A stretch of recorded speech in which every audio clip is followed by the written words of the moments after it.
Hello guys, कैसे हैं आप सभी लोग। आज मैं डोंट कम होम सीरीज को एक्सप्लेन करूंगा और सीरीज काफ़ी ज़्यादा इंटरेस्टिंग है, तो आप लोग बने रहिएगा। मैं 2 पार्ट में इसे एक्सप्लेन करूंगा और हर पार्ट में 3 एपिसोड एक्सप्लेन करूंगा। तो वीडियो को लंबा ना करते हुए अपनी वीडियो स्टार्ट करते हैं।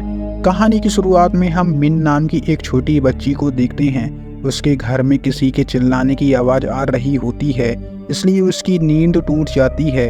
वह चिल्लाकर अपनी माँ वारी को बुलाती है, लेकिन जब तक उसकी माँ आई तब तक उसके कमरे का दरवाज़ा अपने आप बंद हो जाता है।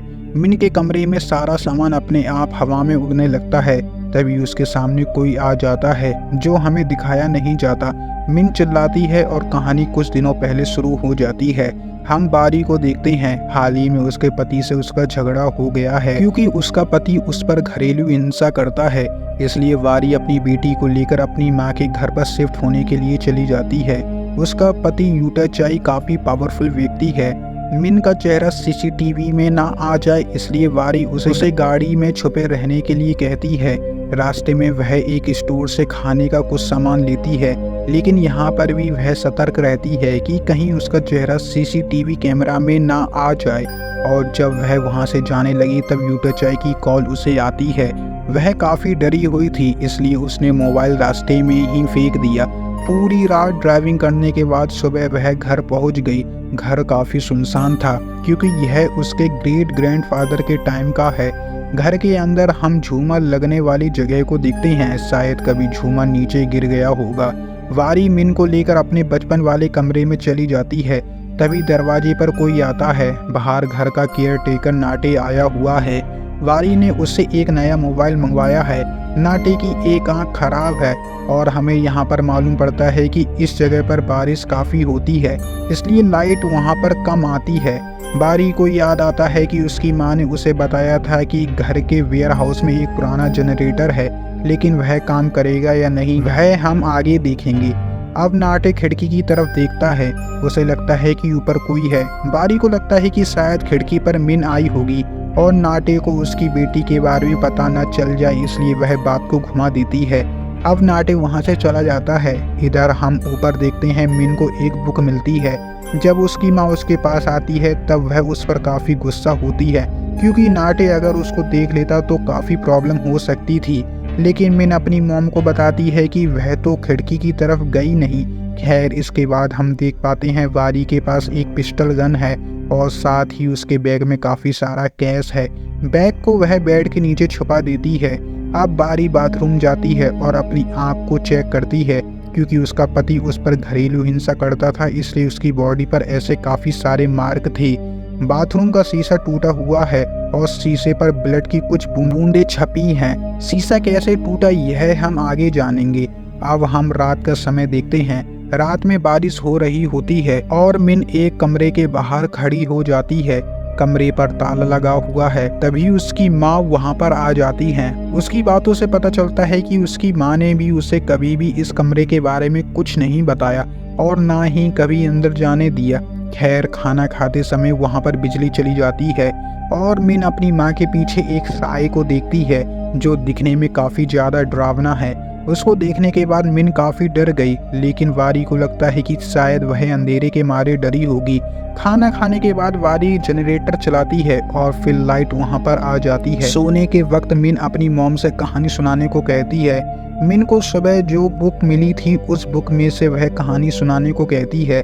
तब वारी उसे कहानी सुनाती है। मिन का मन वहाँ पर नहीं लगता, क्योंकि वहाँ पर टीवी नहीं है। मिन का मन लग जाए इसलिए वह उसके साथ लुक्का छुपी खेलने लगती है। वारी छुप जाती है और मिन अपनी मॉम को ढूंढने लगती है। वारी बेड के नीचे छुपी हुई थी, लेकिन मिन वहां देख नहीं पाती। वह दूसरी तरफ अपनी मॉम को ढूंढने के लिए चली जाती है। अब वारी भी दबे पैर मिन का पीछा करने लगती है। मिन ने एक मास्क पहन लिया है, जो कि पहले उसने नहीं पहना था। वह एक कमरे में गई और पेंटिंग करने लगी। यह देखने के बाद वारी शॉक हो जाती है। तभी उसके सामने उसकी बेटी आ जाती है और यहाँ पर हम समझ पाते हैं कि असल में जिसे हमने देखा वह मिन नहीं थी। जिस कमरे में वह लोग आए हैं यह कमरा वारी की मॉम पनीदा का था, जहाँ पर पनीदा का पूरा सामान रखा हुआ था। वहाँ पर वारी को अपने बचपन का सामान मिलता है। वारी को पेपर डॉल मिलती है जिसके साथ वह अक्सर खेला करती थी। मिन को वो डॉल काफ़ी पसंद आती है जिन्हें वह अपने पास रख लेती है। अगले दिन वारी फिर से वही लड़की को देखती है, लेकिन अगले पल वह गायब हो जाती है। वारी को लगता है कि वह हेलुसिनेट कर रही है, जिस पर वह ध्यान नहीं देती। इसके बाद वारी मिन को लेकर पास ही के एक बीच पर उसे ले जाती है। वारी की मॉम भी बचपन में उसे यहाँ पर लाया करती थी। इसी बीच नाटे की कॉल वारी को आती है। वारी उससे पूछती है कि क्या किसी का घर आसपास तो नहीं है, क्योंकि उसे अक्सर लगता है कि उसके घर के आसपास किसी और का घर है। इस पर नाटे वारी से कहता है कि सबसे पास उसका ही घर है और वैसे भी लोग यहाँ पर आना पसंद नहीं करते, क्योंकि लोगों के मुताबिक यह घर हॉन्टेड है। अब वारी मिन को लेकर वापस से घर आ जाती है। मिन को लगता है कि कोई पेड़ के पीछे उसे देख रहा है। मिन अब वहाँ पर रहना नहीं चाहती, लेकिन वारी की भी मजबूरी थी। वह मिन को कैसे भी करके समझाकर घर के अंदर रहने को कहती है।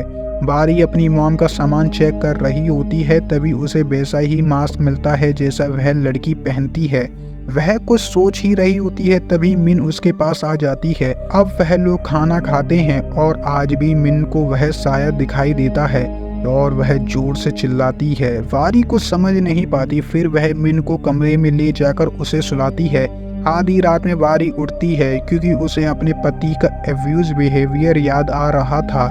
हम वारी के पास्ट का एक सीन देखते हैं। वारी और उसके पति में लड़ाई हो रही होती है और वारी पिस्टल उठाकर उस पर चला देती है। वारी यह सब कुछ सोच ही रही होती है, तभी उसे मिन की चिल्लाने की आवाज़ सुनाई देती है। मिन के रूम में सभी सामान हवा में उड़ रहा था और यह वही सीन है जो शुरू में हमने देखा। वारी उसके कमरे की तरफ गई, लेकिन दरवाज़ा तो बंद था, इसलिए वारी उसे दरवाज़ा खोलने के लिए कहती है। मिन नीचे उतरी तो वह गिर गई और हम सामने एक साए को देखते हैं जो काफ़ी डरावना है। मिन अलमारी के अंदर अपने आप चली जाती है। इसके बाद सब कुछ पहले की तरह नॉर्मल हो जाता है। वारी कमरे के अंदर गई तो वहाँ पर मिन नहीं थी। इसके बाद हम एक प्रेग्नेंट लेडी फा को देखते हैं। उसे मिन के गायब होने की खबर मिलती है।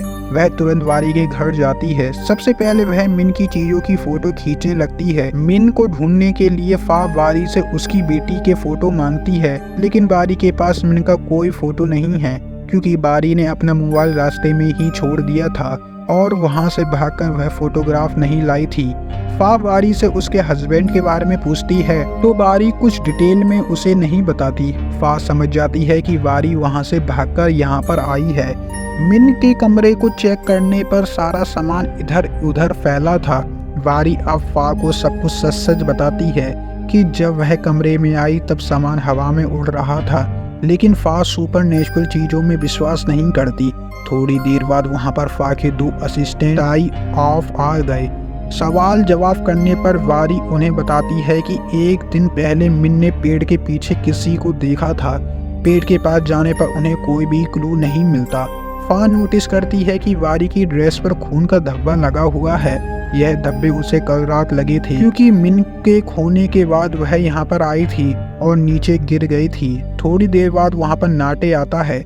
पुलिस उससे भी सवाल जवाब करती है, लेकिन ऑब्वियसली बात है नाटे को ऐसा कुछ पता ही नहीं कि वारी की कोई बेटी हो। यह बात जानने के बाद फा और उसके बाकी साथी शौक हो जाते हैं कि उसने मिन के बारे में किसी और को कुछ नहीं बताया। मिन का कोई भी फोटो उनके पास नहीं है। किसी और को यह बात पता भी नहीं है कि मिन नाम की लड़की यहाँ पर आई थी या नहीं, इसलिए फा रिपोर्ट नहीं लिखती। वह वारी की हेल्प करना चाहती है, इसलिए वह एक कागज पर अपना नंबर लिखकर उसे देती है। पुलिस स्टेशन वापस आने पर फा को वारी की बात पर विश्वास होता है, इसलिए वह अपने एक साथी तई को लेकर वह पेट्रोल पंप और उस स्टोर में जाती है जहां वारी यहां आने से पहले गई थी। सीसीटीवी कैमरा में भी मिन दिखाई नहीं देती, क्योंकि ऐसा वारी ने मेक श्योर किया था कि मिन सीसीटीवी कैमरा में नहीं आ जाए। यह सब वह अपने पति से बचने के लिए कर रही थी। सब कुछ देखने के बाद फा को लगता है कि वारी मेंटली डिस्टर्ब है और वह खुद से इमेजिन कर रही है कि वह मिन को लेकर यहाँ पर आई है, यानी कि वह मिन को लेकर आई ही नहीं। फा इस बारे में और अच्छे से पता करना चाहती थी। इसका रीजन यह है क्योंकि वह खुद भी एक मां बनने वाली थी। वापस पुलिस स्टेशन पहुंचकर वह वारी के केस की फाइल बनाने लगती है। तभी फा का चीफ दनाई उसे अपने केबिन में बुलाता है। उसकी बातों से हमें पता चलता है कि फा के पेट में जो बच्चा है वह उसका है, और सबसे शौकीन बात यह है कि वह पहले से मैरिड है और उसकी पत्नी और एक बच्ची भी है। उसे थोड़ा रिग्रेट हो रहा होता है, शायद उसने उसे यह कहा होगा कि वह अपनी पत्नी को छोड़ देगा, लेकिन हर कोई ऐसा नहीं करता। इसके बाद फा अकेले में रोने लगती है, लेकिन अपने आप को जैसे तैसे संभाल कर वह वारी के बारे में सोचने लगती है। हॉस्पिटल के डेटा की मदद से उसे पता चल जाता है कि सही में वारी की मिन नाम की एक बेटी है, लेकिन अभी भी फा को यह कंफर्म नहीं हुआ है कि मिन उसके साथ यहाँ पर आई हुई थी या नहीं। फा को अब नाटे के ऊपर शक होने लगता है कि कहीं उसने तो मिन का किडनैप नहीं कर लिया, इसलिए वह टाई को लेकर नाटे के घर को चेक करती है, लेकिन उसे वहां पर कुछ नहीं मिलता। नाते से पूछताछ करने पर पता चलता है कि असल में वह पहले वारी की मॉम पनीदा के यहाँ पर ड्राइवर का काम करता था। वह फा को पुरानी तस्वीर दिखाता है जिसमें नाते की आंख सही सलामत थी। फा उससे उसकी आंख के बारे में पूछती है तो वह बताता है कि 30 साल पहले किसी अननोन लेडी ने पनीदा के घर पर अटैक कर दिया था। उस लेडी की नाटे से भी लड़ाई हुई और उस लेडी ने कांच का टुकड़ा उठाकर उसकी आंख में मार दिया, जिस वजह से उसकी आंख चली गई थी। पनीदा से लड़ाई करते वक्त उस लड़की की नीचे गिरने से मौत हो गई। पुलिस ऑफिसर को वहां पर उस लेडी की जली हुई लाश मिली, इसलिए वह अपनी बेटी वारी को लेकर बैंकॉक चली गई। इधर वारी अभी भी घर में मिन को ढूंढ रही होती है, तभी उसे 2 फोटो मिलती है जिसमें एक आदमी और एक लड़की थी। वह कुछ सोच पाती तभी फा उसे पुलिस स्टेशन बुला लेती है, क्योंकि फा के पास अब तक फोटो मिल चुकी थी। लेकिन एक अजीब बात है, यह तस्वीर मिन की नहीं है बल्कि वारी की है। यह पिक्चर फा को नाटे की एल्बम से मिली थी और इसका मतलब भी यह है कि शायद वारी मिन को लेकर आई ही नहीं। हो सकता है उसने धोखे में मिन को हार्म कर दिया हो और उसके गम में वह उसे ही इमेजिन करती हो। यह जानने के बाद वारी को याद आता है कि उसने यूटा चाई के ऊपर गन पॉइंट करी थी। यह सिर्फ डराने के लिए था, असल में उसने यूटा चाई को नहीं मारा। गोली उसके बगल वाली अलमारी में चलाई थी और उस अलमारी में मिन छुपी हुई थी, लेकिन गोली मिन को नहीं लगी। इसलिए वारी अपनी बात पर अड़ी रहती है कि वह मिन को अपने साथ लाई थी। फा उससे यूटा चाई को कॉल करने को कहती है ताकि वह यूटा चाई से कहकर मिन की फोटो मंगवाए। यूटा चाई को जब यह बात मालूम पड़ती है कि मिन गायब हो चुकी है तो सबसे पहले वह वारी पर गुस्सा होता है, लेकिन सिचुएशन को समझकर वह सबसे पहले मिन की फोटो भेजता है। फा जब फोटो देखती है तो पता चलता है मिन बिल्कुल अपनी माँ के बचपन वाली फोटो की तरह दिखती है। फोटो मिल गई थी, इसलिए फा अपनी खोजबीन शुरू कर देती है। फा आसपास के गांव वालों और फॉरेस्ट में चेक करने लगती है। काफी ढूंढने के बाद भी उन्हें मिन नहीं मिलती। रात काफी हो गई थी और बारिश भी होने लगती है। फा प्रेग्नेंट है तो इसका ख्याल करते हुए वारी फा को अपने घर ले आती है। फा घर पर घूमते हुए नोटिस करती है कि एक कमरे पर ताला लगा हुआ है। उस रूम को छोड़कर वारी सभी कमरों को चेक कर चुकी थी, इसलिए फा उस कमरे का ताला तोड़ देती है। वहां पर हम देख पाते हैं कि 20 मिनट में जाने के लिए वहां सीढ़ी लगी हुई है। वह लोग नीचे जाते हैं तो हम देख पाते हैं कि उनके पीछे अभी भी वही साया है। थोड़े आगे जाने पर उन्हें काफी सारी मशीन दिखाई पड़ती है। इससे यह बात साबित हो गई थी पनीदा ने वहां पर एक छोटी सी लैब बनाई हुई थी। साथ ही साथ नीचे सूखा हुआ खून और टूटे कांच पड़े हुए थे। बारी को इस बारे में कुछ नहीं पता क्योंकि वह काफी छोटी थी और बाद में उसकी मॉम उसे बैंकॉक ले आई। कपड़े के पीछे एक मशीन थी। कपड़ा हटाने पर हम देख पाते हैं वहाँ पर एक लैब पॉट था जिसमें इंसान को डालकर उस पर एक्सपेरिमेंट करा जाता है। फा अब वहाँ पर कुछ साथियों को बुला लेती है। अच्छे से चेक करने पर उन्हें ऊपर काले कलर का मार्क नजर आता है। यह निशान किस दिशा में गए हैं, ऊपर चेक करने पर उन्हें वही काला कलर का मार्क दिख जाता है। इधर अलमीरा रखी हुई थी जिसमें मिन खिंची चली गई थी। सब कुछ देखने के बाद उन्हें कुछ भी समझ में नहीं आ रहा, लेकिन यह बात क्लियर है कि यह मार्क 30 साल पुराने हैं। फा अब डॉक्टर के पास जाती है क्योंकि आज उसकी अपॉइंटमेंट है। चेकअप कराने के बाद वह बाहर जाती है तो दनाई उसका वेट कर रहा था। कहीं न कहीं उसे अपने होने वाले बच्चे की परवाह है। थोड़ी देर बात करने के बाद वह वहाँ से चला जाता है। दुखी होकर फा भी अपने घर की ओर चली जाती है। दूसरी तरफ बारी भी मिन के खो जाने पर दुखी थी। ताई और बाकी सभी लोग मिन को ढूंढ रहे होते हैं और जब वह नहीं मिलती तब वह वहां से चले जाते हैं। बारी जब नहा रही थी तब लाइट ऑन ऑफ हो रही थी और उसे ऐसा एहसास होता है कि घर पर कोई है, इसलिए तुरंत वह फा का नंबर ढूंढ के उसे सब कुछ बताती है। फिर वह उस कागज के टुकड़े को उठाकर अपनी जेब में रख लेती है। फा भी तुरंत वारी के घर की ओर निकल गई थी। कॉल के वक्त वारी ने पिस्टल निकाल ली थी। बाहर जाने पर उसे वही बच्ची नजर आती है जिसने मास्क पहना है। उसका पीछा करते करते वह उसी अलमारी के पास पहुंच जाती है। वह भी उसके अंदर अपने आप चली जाती है। पहले तो वह नो ग्रेविटी में जाती है, फिर जब उसकी आँख खुलती है तब वह पुराने समय में आ गई थी। उसके सामने उसकी माँ पनीता खड़ी हुई थी। इसके बाद सीन पास्ट में चला जाता है। आगे क्या हुआ यह हम पार्ट सेकंड में जानेंगे और आगे की कहानी सुनकर आप शॉक हो जाएंगे। अगले पार्ट के इंतजार के लिए आप मेरे चैनल को सब्सक्राइब कर लीजिए।